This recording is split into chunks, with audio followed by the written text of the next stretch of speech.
ചാവേർ ആക്രമണത്തിന്റെ നടക്കുന്ന ഓർമ്മകൾക്കിടയിലും സിറിയയിലെ മാർ ഏലിയാസ് പള്ളിയിൽ വിശ്വാസികൾ ക്രിസ്തുമസ് ആഘോഷിക്കാനായി ഒത്തുകൂടി. ഭീകരാക്രമണത്തിൽ കൊല്ലപ്പെട്ട 25ഓളം വിശ്വാസികൾക്കായി പള്ളിയിൽ പ്രത്യേക പ്രാർത്ഥനകളും അനുസ്മരണ ചടങ്ങുകളും സംഘടിപ്പിച്ചു. ഭീകരതയ്ക്ക് തങ്ങളെ തളർത്താനാവില്ലെന്ന സന്ദേശവുമായി പള്ളിക്ക് മുന്നിൽ രക്തസാക്ഷികളുടെ ചിത്രങ്ങൾ വെച്ച് വലിയൊരു ക്രിസ്തുമസ് ട്രീയും ഒരുക്കിയിരുന്നു. പ്രിയപ്പെട്ടവരുടെ വിയോഗത്തിന് ശേഷമുള്ള ആദ്യ ക്രിസ്തുമസ് ആയതിനാൽ കണ്ണീരോടെയാണ് പലരും ഈ വർഷത്തെ തിരുപ്പിറവി ആഘോഷത്തിൽ പങ്കെടുത്തത്.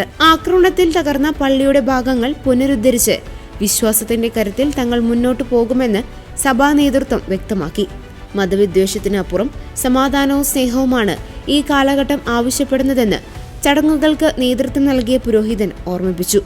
ജൂണിലാണ് എല്ലാവരെയും നടക്കുന്ന സംഭവമുണ്ടായത്. പള്ളിയിലേക്ക് പ്രവേശിച്ച IS തീവ്രവാദി ആദ്യം പള്ളിയിലുണ്ടായിരുന്നവർക്ക് നേരെ വെടിയുതിർക്കുകയും പിന്നാലെ സ്വയം പൊട്ടിത്തെറിക്കുകയുമായിരുന്നു.